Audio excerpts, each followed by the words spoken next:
Hola, ¿qué tal? In this video we're going to revise Unit 2 of the A-Level Spanish topics, El Mundo Laboral. As you already know, we'll revise not only the topic itself, but also the grammar and the vocabulary that go with it. When it comes to the topic, we'll look at young people eager to work, also how young Spaniards are struggling with keeping a job, and finally how Spanish women juggle. For grammar, we'll brush upon articles, interrogative sentences, and comparative constructions. And finally, we'll go over some useful vocabulary. Alright then, let's warm up with some grammar.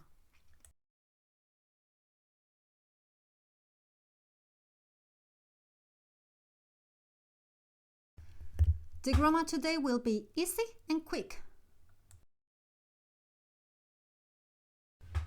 As I just mentioned, articles are quite straightforward. I'm sure you remember this for GCSE, but it's still my duty to go through them properly. Like in English, Spanish has definite and indefinite articles. Definite articles refers to something specific or already known. In English, we just say the for everything, but in Spanish, the article agrees in gender and number with the noun. They are el for masculine singular or los for masculine plural, for example, el libro, the book, or the books, los libros. La for feminine singular or las for feminine plural, for example, la casa, the house, or the houses, las casas. Indefinite articles, on the other hand, refer to something non-specific or unknown. They are masculine singular un, masculine plural unos, feminine singular una, feminine plural unas. For example, un libro, a book. Some books would be unos libros, or a house, una casa, or some houses, unas casas. That's the general idea, but if you'd like to know more details, such as when we omit articles or how the neutral law works, you will find a grammar link in the description below. Now let's move on to interrogative sentences.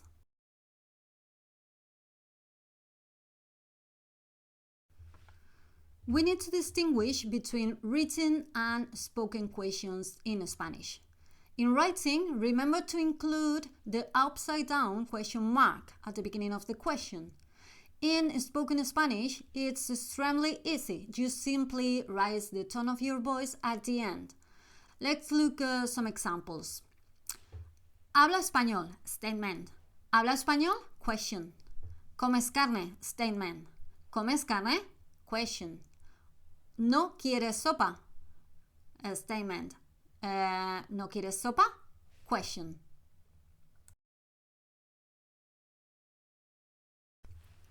Now, question words. You already know most of them, but let's revise a few key points.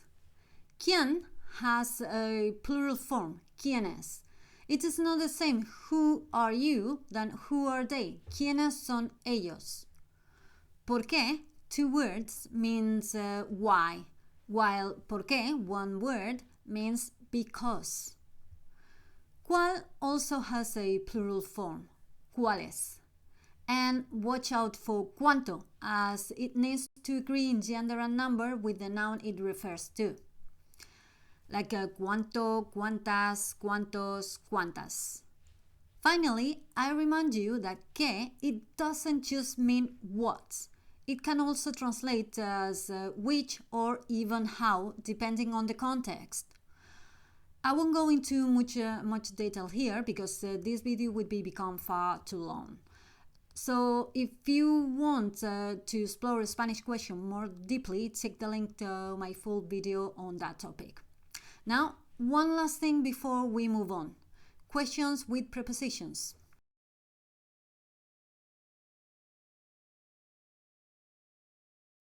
When we have a question with a preposition at the end, okay, pause. What's a preposition? Okay, A preposition is a small word like about, with, for, from, etc., and they show relationships like location, time, or direction. Alright, back to the questions. When a question ends in a preposition with a preposition in English, in Spanish, that preposition must go at the beginning of the question. For example, the question, what are you thinking about, would become in Spanish, about what you are thinking. Or who are you going with? With who are you going? Or what is this project for what is this project? And so on. Let's see some examples. Therefore, it would be sobre qué estás pensando, o con quién vas a ir, o para qué es el proyecto, o where are you from, de dónde eres, a cuál película quieres ir, o por cuál candidato votarán. Forgetting this can be a serious mistake in the exam.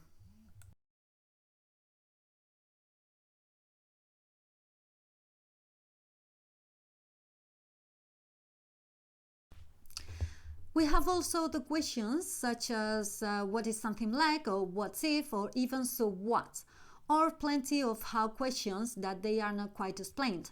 And I won't do it either, in this video at least, because it would take us too long. But if you are interested or you think you need it, I will leave a link to a video about this. So now, what's next? Well, next comparative sentences.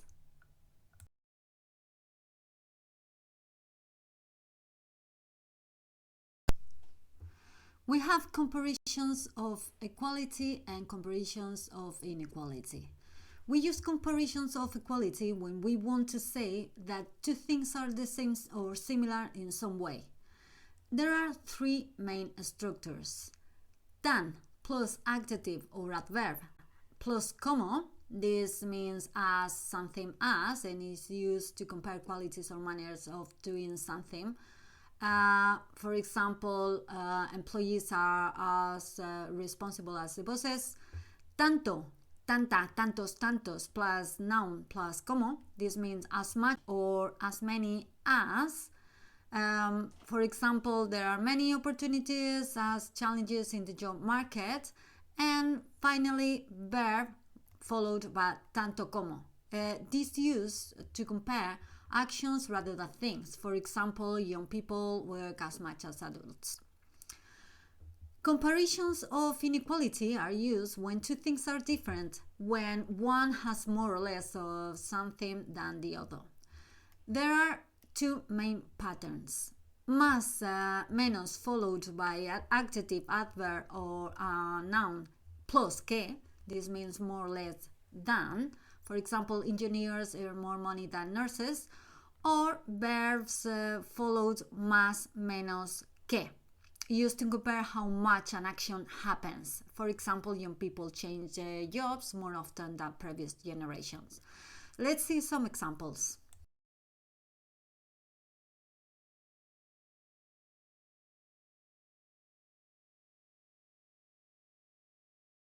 Tan, adjective, adverb plus como in first place.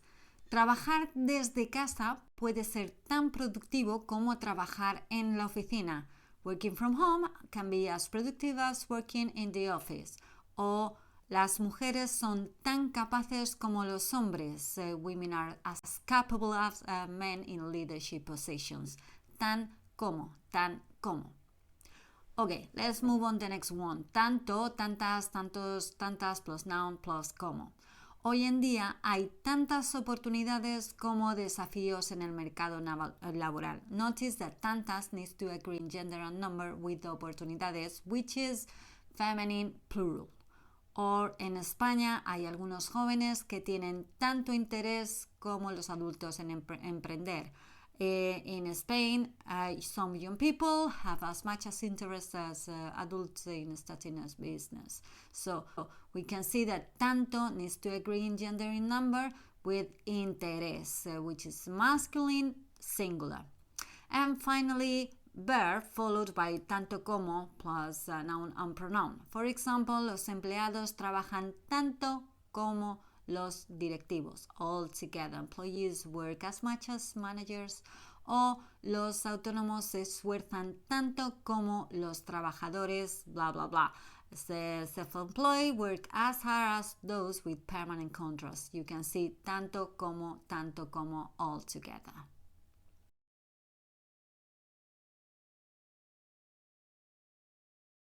And some examples of comparison of inequality. For example, más menos en active adverb que en el sector tecnológico hay menos mujeres que hombres. In the tech sector there are fewer women than men. O los ingenieros ganan más dinero que los enfermeros. Engineers earn more money than nurses. O verb plus más menos que. Los jóvenes cambian de trabajo más que las generaciones anteriores. Young people change jobs more often than previous generations. O mis padres viajan menos que yo por motivos laborales. My parents travel less than I do for work reasons.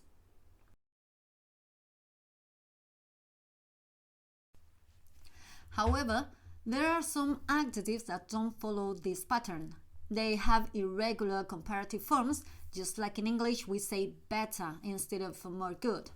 Here are the most common irregular ones. Bueno, better is mejor, malo becomes peor, joven becomes menor, and viejo becomes mayor.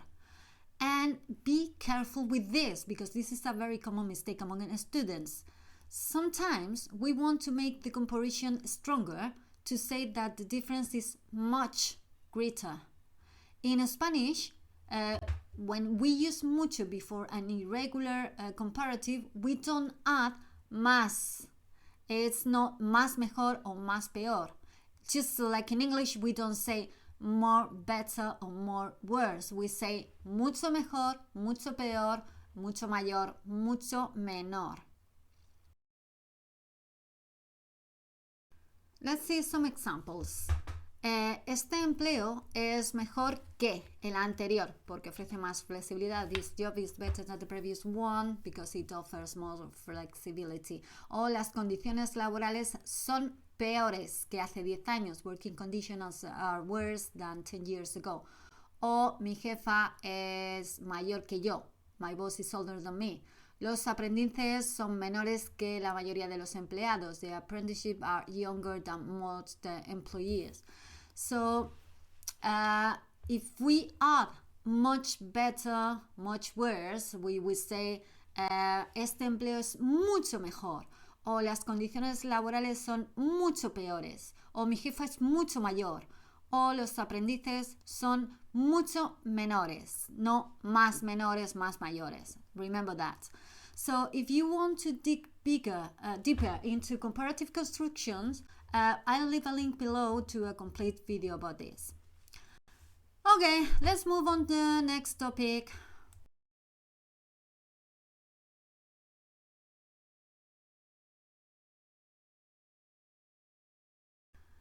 Let's dive into the first one. Young people eager to work.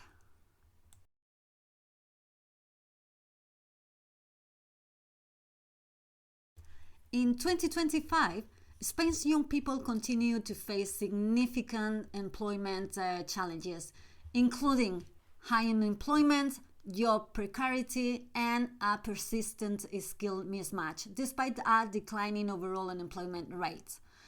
The situation is particularly difficult for those with lower levels of education, with a significant portion of young adults neither in employment nor education, the Nini phenomenon.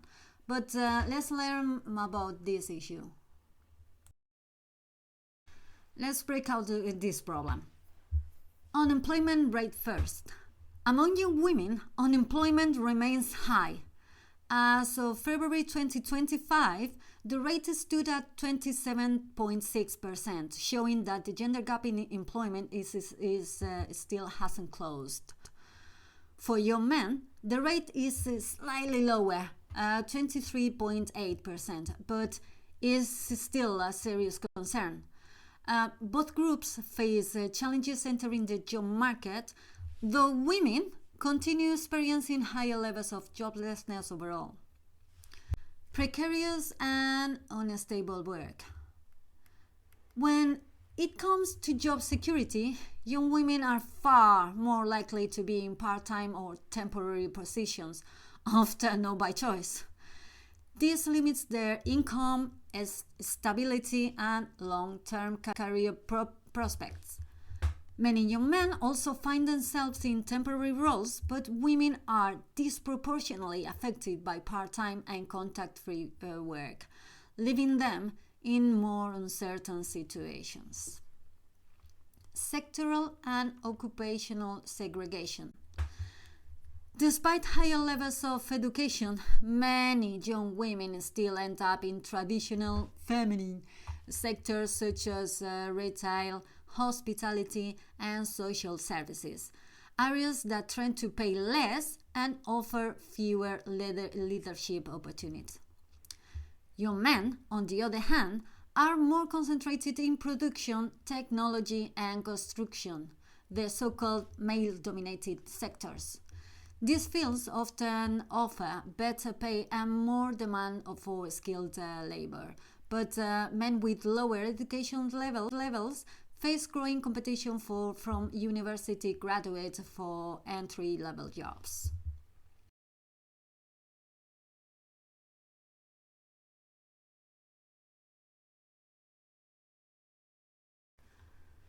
Hiring and career discrimination.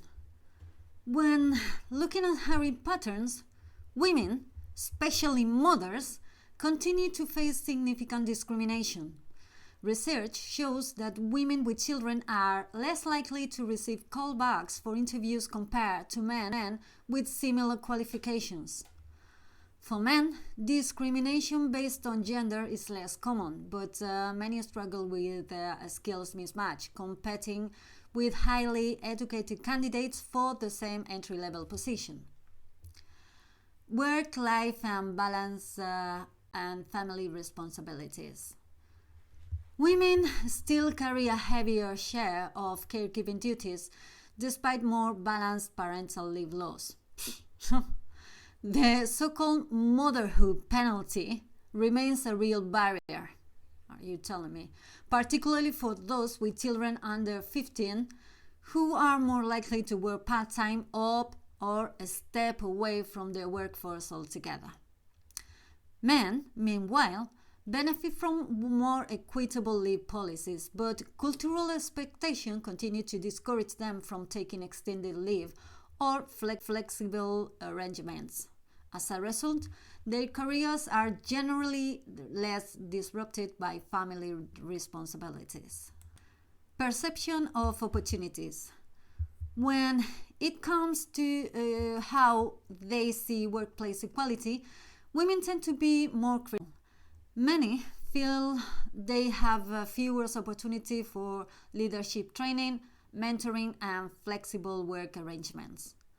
Men are usually more optimistic, often viewing equality initiatives and career prospects in a more positive light. I don't understand why. Even if the experiences of their female peers suggest that there's still a long way to go.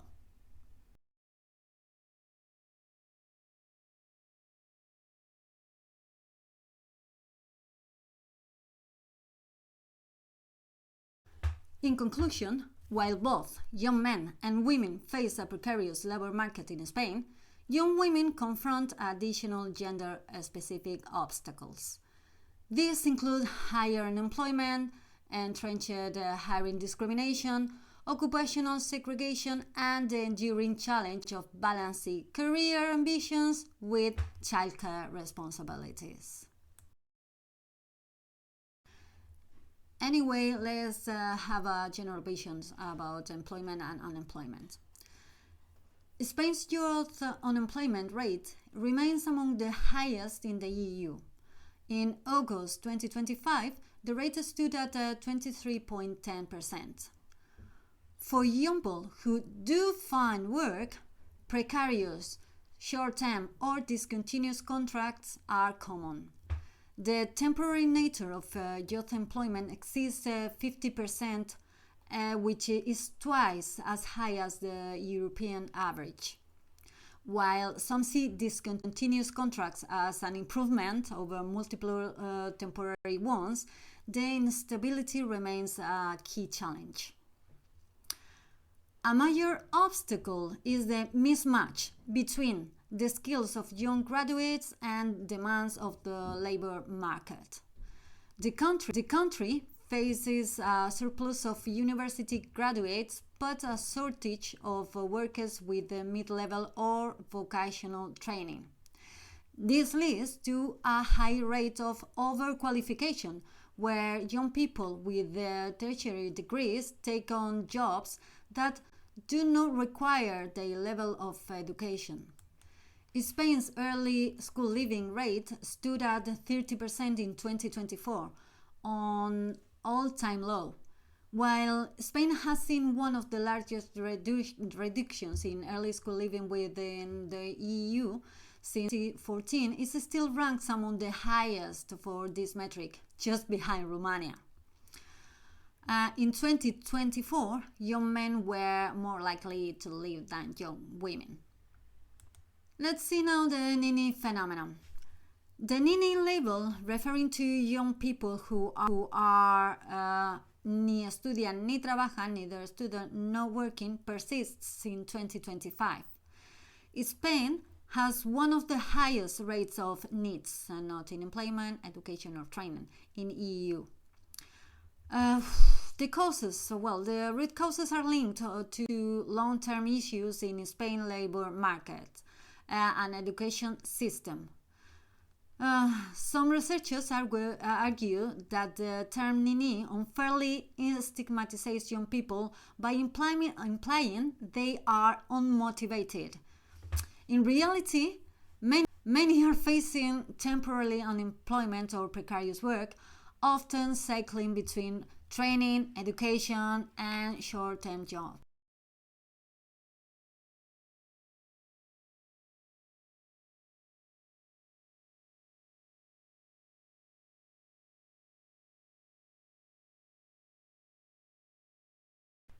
We've already seen the youth unemployment rate, the gap between men and women, and the instability of work contracts, when young people actually get them. But why is all this happening? What's going wrong? Let's try to find out.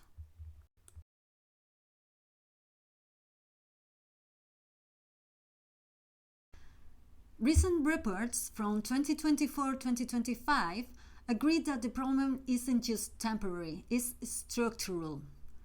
Spain's business landscape is dominated by small and medium-sized companies, over 90% of the productive sector.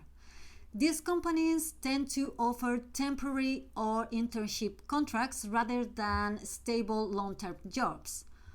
On top of that, short-term and part-time contracts are everywhere, making it hard for young workers to build up experience or labor rights. Many young people are overqualified or trained in fields with low job demand. At the same time, there's a shortage of technical professionals from vocational training, especially in sectors like industry, transport, electricity, and maintenance. The education system just isn't adapting fast enough to the needs of the labor market. The average youth salary is far below the national average. Many young people earn between 1,000 and 1,200 euros a month, even with university degrees. Inflation and housing costs make moving out nearly impossible. The average age for leaving home is now over 30 years old. This leads to frustration, lack of motivation, and even drives the so-called brain drain. Young talent leaving the country in search of better opportunities. Many employers demand prior experience even for junior positions. This creates a vicious cycle, so you can't get a job without experience, but you can't get experience without a job. This is crazy.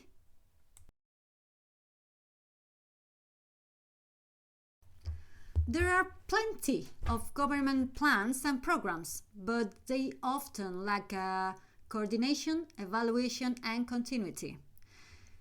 European recovery funds have financed ambitious initiatives, but their real impact is still hard to measure. What is missing is a strong bridge between education, businesses, and public administrations to ensure real job integration for young people. Having all this in mind, where are the best job opportunities for young people in Spain right now? Let's break it down briefly. Technology, IT, and consulting. No surprise here, the tech world is booming. Jobs in software development, data analytics, cybersecurity, and digital consulting are in huge demand. This sector is full of possibilities and it keeps growing every year. Logistics, industry, and hospitality. Spain's economy runs on movement, goods, tourism, and services. That's why logistics, industry, and hospitality are big jobs creators for young people. From warehouse management to hotel and restaurant work, these fields are constantly hiring, though they can sometimes offer more temporary roles.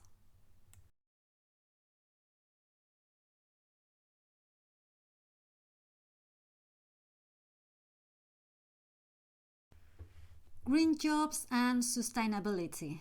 The green economy. Renewable energy, sustainable construction, recycling, and environmental management are all expanding fast.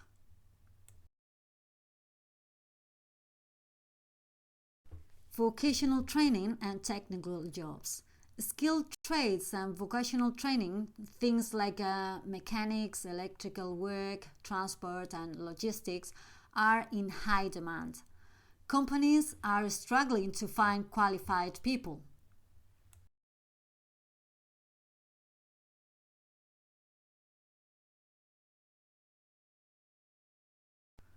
So, summarizing, there are opportunities into tech, hospitality, sustainability, or hands on trades. The thing is, where? Okay, let's move on to the last topic.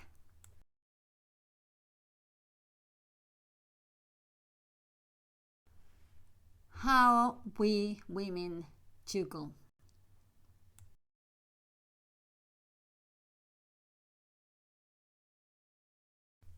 We've already seen the inequalities and injustice that working women face in the workplace in terms of salary, job positions, and opportunities, not only in Spain but all over the world. So I won't repeat that here. I just want to emphasize one thing: a woman carries a double burden.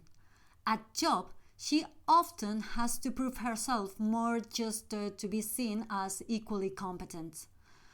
And there's an added social pressure.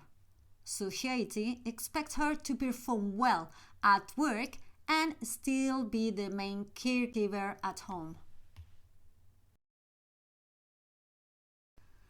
Despite progress towards shared responsibility, women still take on most domestic and caregiving tasks, raising children, caring for the elderly, and managing the households. Many experience what's known as the double workday.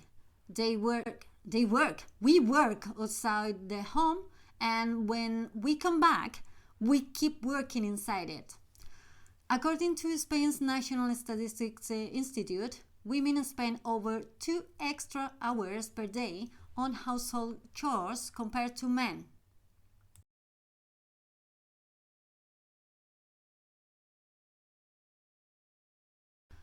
Work and school schedules are often incompatible. Services that help with the work-family balance, like childcare or elder care or shared parental leave, are still limited or not easily accessible in many areas. As a result, Many women are forced to reduce their working hours or even leave their jobs altogether.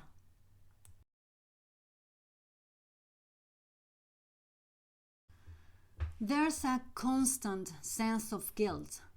If a woman spends more time working, she feels she's neglecting her family. But if she prioritizes home life, it seems like she's giving up her professional growth. Social expectations are still tougher on women. Their appearance, personality, and ability to handle everything are constantly judged.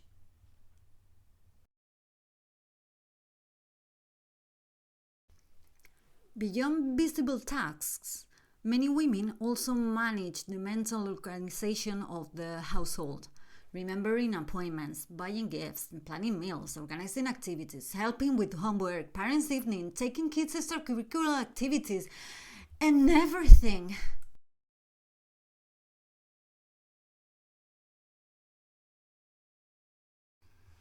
This invisible load leads to stress, anxiety, and constant feeling of exhaustion. And, ladies and gentlemen, these are the reasons why I don't upload videos as often as I would like. I'm exhausted. Let's move on to the final part. Vocabulary. In the first place, you'll find in your vocabulary list the word el paro. That's a slang term for unemployment. In English, we sometimes say on the dole. In your book, you can see cobrar el paro translated as to claim. That's not quite correct. Cobrar el paro actually means to receive the money or to get paid for being unemployed. Let's review these expressions. Estar en el paro is to be on the dole, to be unemployed. Reclamar el paro is to claim unemployment benefit. Cobrar el paro is to get the unemployment money.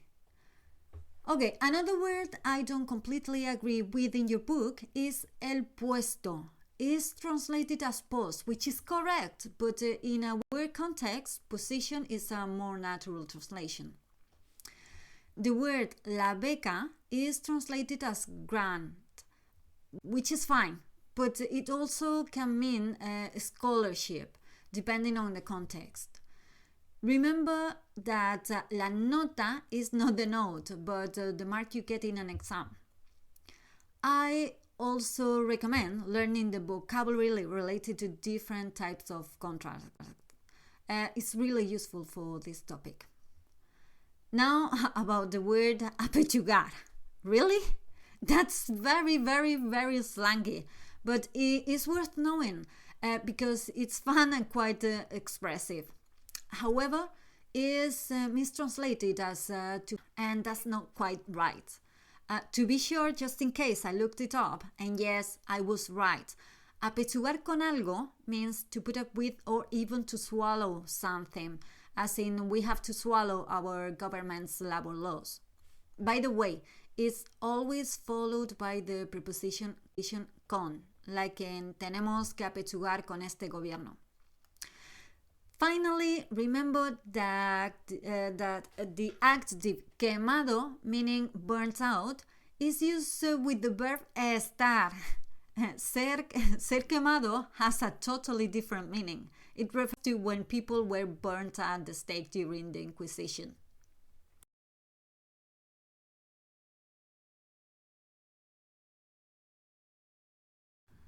That's all for today. I'm done juggling. Now give me a hand, hit like and subscribe so you can keep watching me juggle with more videos. Gracias. Hasta luego.